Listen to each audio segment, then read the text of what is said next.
teman-teman, kembali lagi di Data Saham Elm Channel. Hari ini tanggal 11 Maret 2026, tepatnya hari Rabu, kita mau bahas closing IHSG yang masih terpengaruh oleh perang Iran versus US Israel. Nah, teman-teman disclaimer dulu ya, kalau video ini bukan merupakan ajakan jual ataupun beli saham tertentu ataupun rekomendasi saham tertentu, tapi kami hanya menyediakan analisa berdasarkan data yang ada. Nah, teman-teman, hari ini IHSG ditutup masih merah setelah kemarin menghijau sedikit. Nah, hari ini masih merah di 7.389,4 atau turun 51 poin atau sebesar 0,69%. Nah, teman-teman boleh dilihat kalau hari ini sebenarnya IHSG sempat naik ya di chart ini. Jadi sempat naik, sempat positif, namun di akhir perdagangan melemah. Nah, ini kita masih lihat untuk foreign, untuk asing ya. Jadi asing itu masih cenderung menjual atau outflow, masih cenderung sell gitu. Jadi yang beli di 3,95 T, sementara yang jual di 4,68 T. Jadi net sell-nya sekitar 732. Nah, kalau bisa dilihat nih untuk broker yang topnya ya untuk hari ini gitu ada di asing. Jadi mungkin memang agak sedikit terpengaruh, tapi domestic retail pun nomor 2 gitu ya, dan ini banyaknya net buy. Jadi mungkin sebenarnya hampir imbang, cuman yang lain tetap masih net sell, jadi masih melemah gitu ya. Nah, ini kalau untuk broker AK sendiri itu net sell-nya banyak di BCA, Bumi, Dewa, Tins, Antam, BRI, NKP, Info, Bufa, Aman, Petrobul. Lalu di net buy-nya jadi masih di BMRI di average 4.900, sebenarnya murah ya, di bawah 5.000. Cuan, UNTR, DSSA, Energi, ETMG, Telkom, BNI, Metro, Goto, BRPT, BP, Kalbe, Pharma. Nah, kita lihat dulu sih sebenarnya sektor-sektornya gimana. Untuk sektor teknologi sendiri, sepertinya hari ini lumayan cerah ya gitu. Jadi untuk beberapa sektor teknologi seperti Goto itu di 3,64% naiknya, Wifi 9,09%, MTech 2,05%, tapi sementara yang lain memang masih merah seperti Buka, WRG, RSK ini masih merah gitu.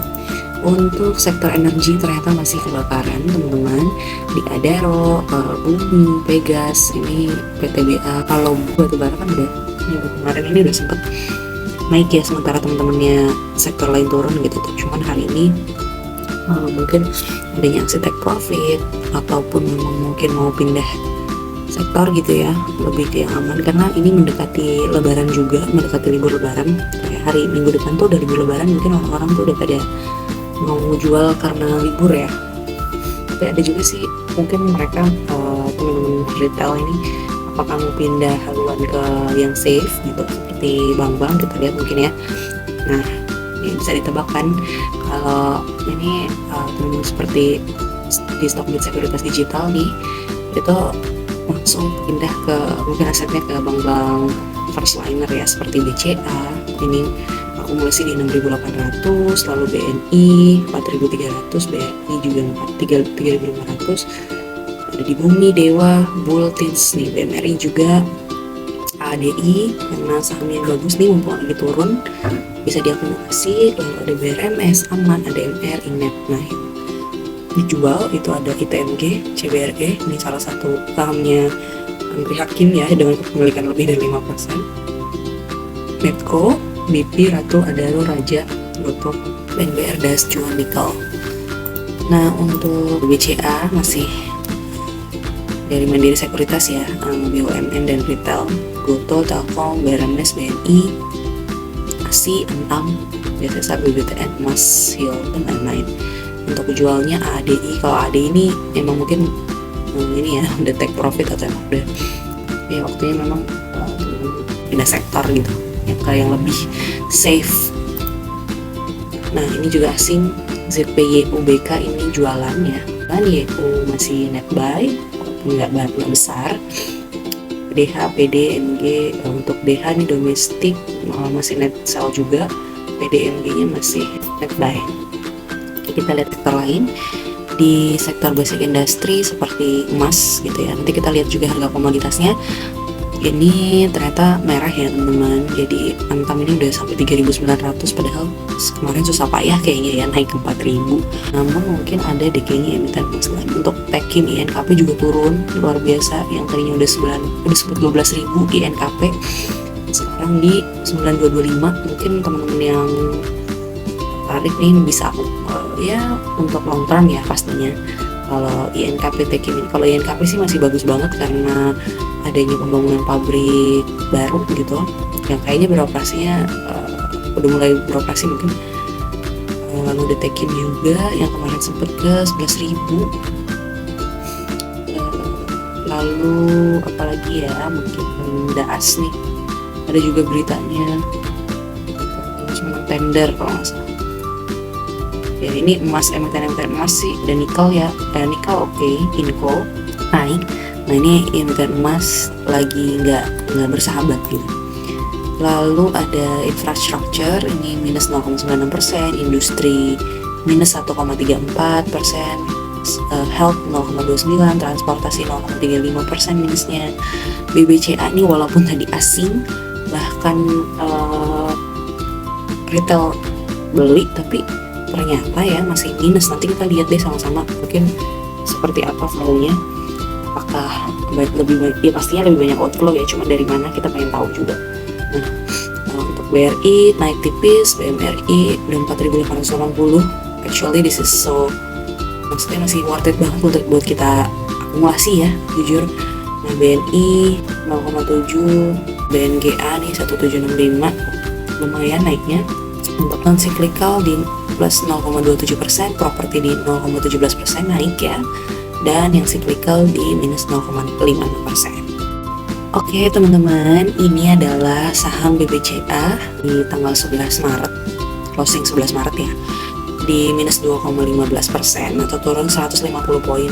Sejujurnya yang pegang saham BCA ini udah harap-harap cemas karena dari kemarin memang sebulan terakhir ya, kalau kita lihat ini dari 7.000 sekian, 7.500an sampai sekarang udah 6.800.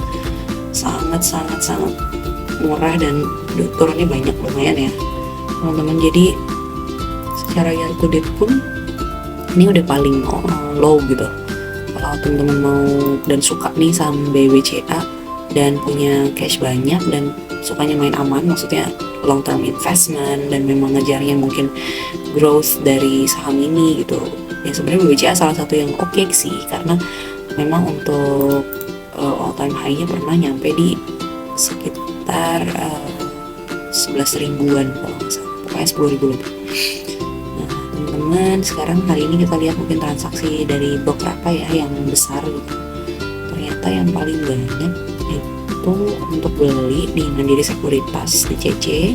Untuk ternyata tadi itu jual ya, yang angka itu lebih banyak jual nih broker summary-nya. Untuk angka ini banyak banget untuk net sell BBCA di 137,5 billion, terus sementara yang beli nggak sampai, yang paling tinggi aja nggak sampai 100 di Mandiri Sekuritas ya. Jadi teman-teman yang lain juga di bawah itu. Kalau yang ini aja, ini kalau disatuin udah mungkin ya pastinya lebih banyak nih, walaupun ini sebenarnya secara akumulasi ya broker ini lebih banyak jumlah broker yang akumulasi, cuman yang sell-nya jumlahnya lebih banyak ya, atau bukan value ya, maksudnya secara jumlah lebih banyak. Jadi terutama asing dengan big money, AK, KZ, BK, YU ini banyak jual. Jadi memang walaupun ternyata broker-broker domestik ini pada akumulasi dengan jumlah yang tidak banyak ya, tapi tetap kalah gitu sama broker asing yang ternyata lebih banyak outflow-nya gitu. Nah mungkin kita mau lihat lagi saham-saham lain seperti BMRI ya. Kalau BMRI tadi memang ditutupnya tipis, turunnya nggak signifikan gitu. Jadi teman-teman kalau mau koleksi BMRI juga udah pernah ke 7.000, hampir 8.000. Ini saham yang oke, udah sempat bagi dividen juga kemarin waktu bulan Desember ya kalau nggak salah, akhir Desember. Nah, ini broker flow-nya lebih banyak asing yang akumulasi. Jadi yang tadi banyak akumulasi itu BMRI, BRI, BNI gitu ya, asing ya kalau nggak salah apa tadi. Untuk yang jual juga asing sama BK, tapi boleh teman-teman lihat ini menarik banget ya jujur, asing banyak banget akumulasi, cuman yang lepas juga banyak, tapi dari satu broker yang paling banyak di BK di 138,2 gitu. Jadi kalau yang lain mungkin belinya nggak terlalu banyak, tapi banyak yang beli gitu, belinya nggak terlalu banyak tapi jumlah yang beli banyak nih. Teman-teman boleh lihat nih AK atau dari aset ya kalau nggak salah, itu banyak banget beli BMRI hari ini, bahkan ya hari ini aktivitinya paling gede gitu ya. Untuk AK ini menyerap dari BK, ZP ya paling banyak sih belinya, jadi benar-benar diserap habis gitu dengan harga rata-rata 4.900. Jadi bisa dibilang sementara closing di 4.880 gitu. Jadi bisa dibilang masih butuh waktu buat take profit. Jadi teman-teman kalau mau beli di harga segini sebenarnya oke banget sih gitu, karena asing kan nggak mungkin mau rugi ya teman-teman, dan pemilihan secara bank ini juga maksudnya secara fundamental dan lain-lain BMRI luar biasa sih gitu. Jadi ya kalau BMRI memang buat long term investment itu bagus, dividen juga oke, termasuk bank dengan dividen yang tinggi ya, bank-bank first liner gitu. Ya itulah teman-teman, untuk BMRI foreign buy-nya lebih banyak, walaupun ya ini sebenarnya tipis sih angkanya 39, cuman lebih banyak oke lah untuk akumulasi sekarang. Oke teman-teman, ini adalah closing komoditas-komoditas di 11 Maret 2026. Ada di crude oil ini masih naik 5,4%, Brent juga masih naik ya 5,49%, lalu gas juga masih naik 6,65%, batubara juga, tapi kalau batubara ini minus 8,83%, lalu untuk emas di minus 0,23%. Kita main lihat crude oil dulu ya. Untuk crude oil secara bulan ini, secara 1 bulan ini udah naik 40,32% untuk 1 bulan, untuk 1 hari ya ini di 5,57%. Jadi memang di bulan Maret ini kenaikannya luar biasa, tapi ada penurunan juga kemarin ya. Memang beritanya banyak banget, seperti yang saya Trump pengen menguasai Selat Hormuz dan lain-lain, itu masih bergejolak gitu, cuma mungkin gak banyak disorot media atau gimana gitu. Untuk timah minus 0,49%, nikel masih positif 1%, Revolve di minus 0,49%. Jadi itu ya teman-teman. Untuk emas ini juga turun sih hari ini, jadi 0,24%, ini juga minus 2,8%. Jadi kalau secara weekly dan bahkan monthly memang nggak sebesar kemarin itu high, cuman masih sempat ini ada penurunan di Januari ya kemarin. Nah ini tapi trennya masih uptrend sih. Jadi kalau misalnya mau invest di emas masih oke banget. Sebenarnya emas itu untuk juga ini ya, nilai uang kita gitu. Cuman kalau memang tertarik saham-saham emas oke kok. Untuk kayak seperti Antam, Harta dan lain-lain itu memang kemarin udah sempat turun, jadi masih bisa dikoleksi, boleh aja. Secara kalau Harta laporan keuangan Q1-nya juga belum tahunannya belum keluar, jadi kalau mau sentimen jangka pendek sebenarnya Harta udah oke banget. Antam juga belum sebenarnya, yang saham-saham emas nih belum keluar nih, jadi ada sih kesempatan untuk misalnya mau mencapai sentimen baik dari laporan Q1 itu masih oke juga. Bukan laporan Q1 tahunan. Nah ini teman-teman, mungkin ada beberapa berita ya dari emiten-emiten. Ada dari Toba yang berencana menggelar buyback saham hingga 10% saham dengan alokasi dana hingga 448,7 miliar. Periodenya 17 April 2026 sampai 17 April 2027. Lalu ada BP yang telah menandatangani MOU dengan PT Energi Merga Persada atau Energi terkait kerjasama distribusi pemanfaatan gas bumi. Kerjasama ini memungkinkan perseroan untuk mendapatkan pasokan gas bumi untuk LNG lebih banyak ya untuk produksinya. Nah untuk ELSA merealisasikan belanja modal atau capital expenditure sebesar 566 miliar sepanjang 2025. Nilai ini sekitar 95% dari target perusahaan yang ditetapkan sebesar 594 miliar. Untuk RMHE yang telah tekan nota kesepahaman alias MOU dengan PEB atau Pendopo Energi Batubara untuk mengembangkan infrastruktur pertambangan dan logistik batubara di Sumsel, Sumatera Selatan. Untuk PPGL yang berencana menjual seluruh kepemilikannya atas 45,79% saham Armada Berjaya Trans. Lalu ada Toba yang berencana right issue lagi hingga 1,4 M saham baru dengan efek dilusi 14,23%, dan ini rencananya untuk ekspansi usaha. Lalu di Medco memperoleh pinjaman 100 juta USD atau sekitar 1,64 triliun dari HSBC Singapura untuk korporat umum. Untuk KRAS, Krakatau Steel menargetkan pendapatan konsolidasi mencapai 1,6 M dolar. Lalu ada uang untuk rencana issue lagi 1,2 miliar lembar saham baru yang dilusinya hingga 50%. Untuk GPSO sedang mengkaji aksi korporasi untuk ekspansi usaha termasuk opsi share swap dan right issue, namun belum ada keputusan final. Dan RUNS melalui produk accounting resmi ditunjuk Kementerian Koperasi sebagai penyedia teknologi untuk mendukung operasional koperasi merah putih. Lalu ada saham Antam yang menandatangani gold sales purchase agreement dengan PT Bumi Suksindo dan PT Puncak Mas Tani Sejahtera atau PETS dalam entitas dalam holding Merdeka Group.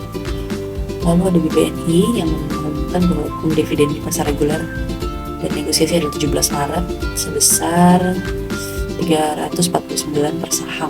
Oke, nanti kita masukin, kita mau lihat berapa persen. Lalu ada Cuan mengumumkan pendapatan akhir periode buyback menjadi 11 Maret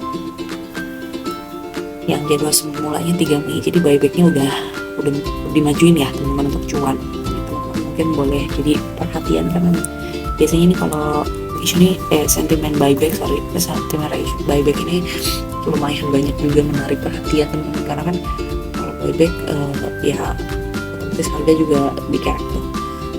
INDS menandatangani perjanjian sewa peralatan logistik dengan BNL. Lalu ada HAIS yang sama tentang dividen juga, menyetujui pembagian dividen tunai. Lalu ada Koko menggelar right issue, belum tahu waktunya. Lalu ada BIFIK yang tadi sudah membukukan laba bersihnya 131,74 miliar.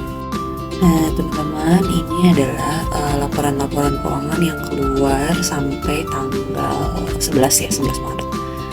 Ada Emas, Goto, WMF, WMU, Maha, BVIC, Supa, Bufa, Boba, RMKO, dan lain-lain nih, banyak juga. Nih teman-teman boleh lihat nih IPS 254 yang paling bagus nih, Cenko, SIMP, LC, PJA, BBTN tertinggi ya. Terus kalau yang baru-baru tadi ada Goto sebenarnya masih minus ya, jadi teman-teman jadi not so recommended gitu.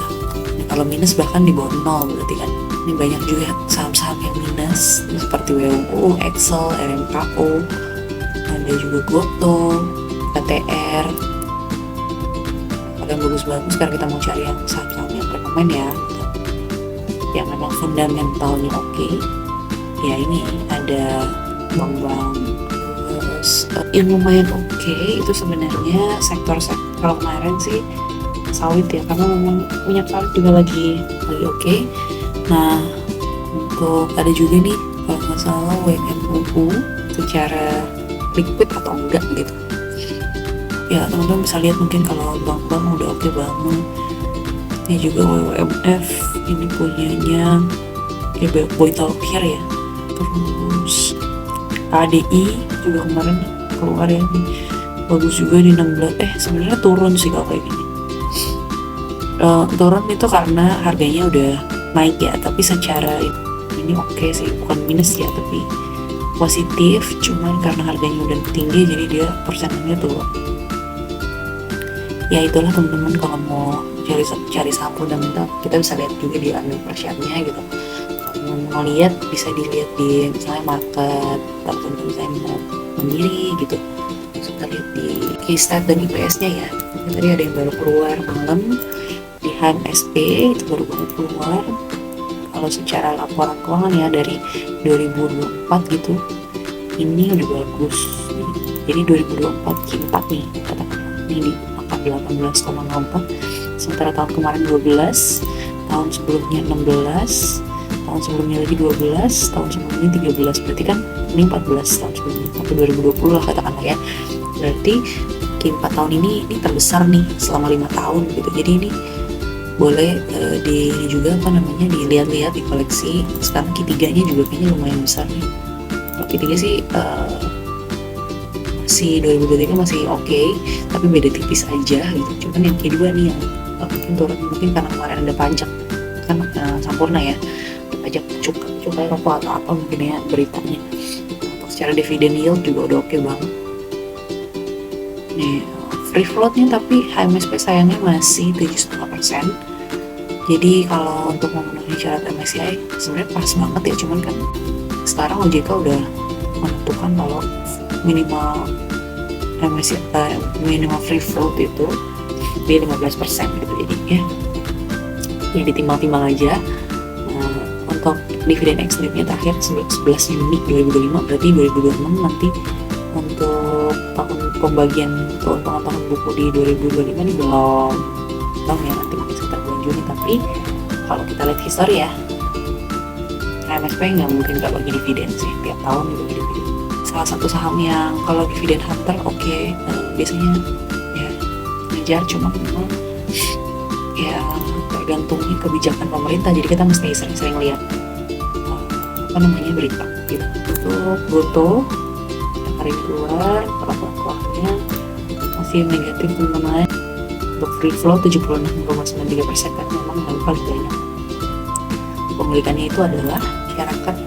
Kalau kita mau lihat mungkin yang sawit paling besar mana. Nah, untuk SIMP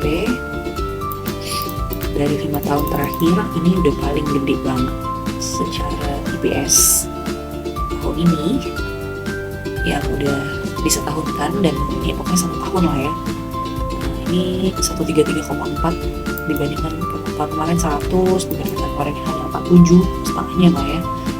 Kalau ini 77, 3, jadi kan tahun 2019 masih minus teman-teman. Jadi ini oke banget, tapi ya lagi-lagi kita harus lihat harga komoditi gitu.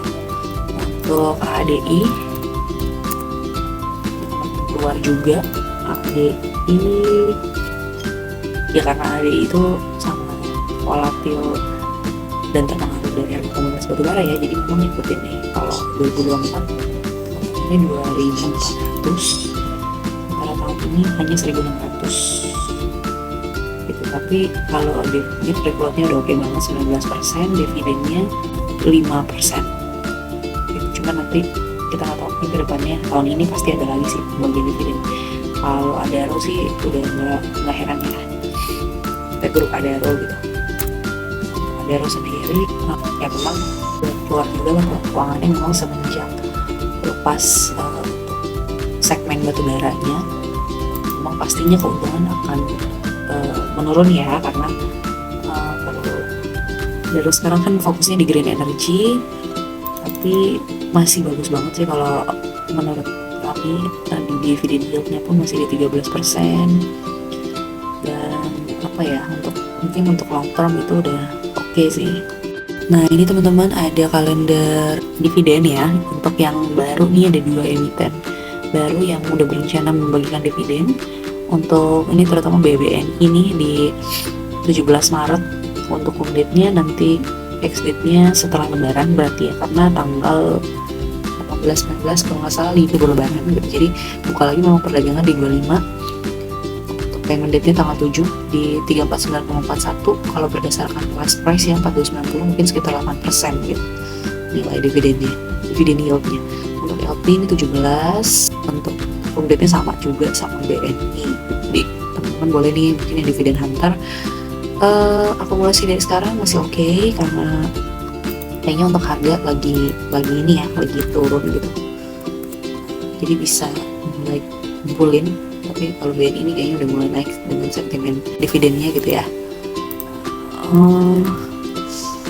Ya kalau dilihat seminggu terakhir sih BNI memang kemarin sempat turun terus naik lagi, tapi kalau dibandingkan sebulan lalu nih di 11 Februari itu masih oke kok, masih bisa naik gitu. Oke teman-teman, sampai di sini video Data Saham Ellen Channel tanggal 11 Maret 2026. Please disclaimer lagi kalau semua rekomendasi ini berdasarkan data. Video ini bukan merupakan ajakan jual beli saham tertentu ya teman-teman, dan semua resiko investasi itu kembali ke individu masing-masing. Please jangan lupa like, comment, and share video kita, dan juga subscribe channel kita dan nyalain notifikasi kamu supaya kamu tahu video-video terbaru dari kita. Dah, see you next time.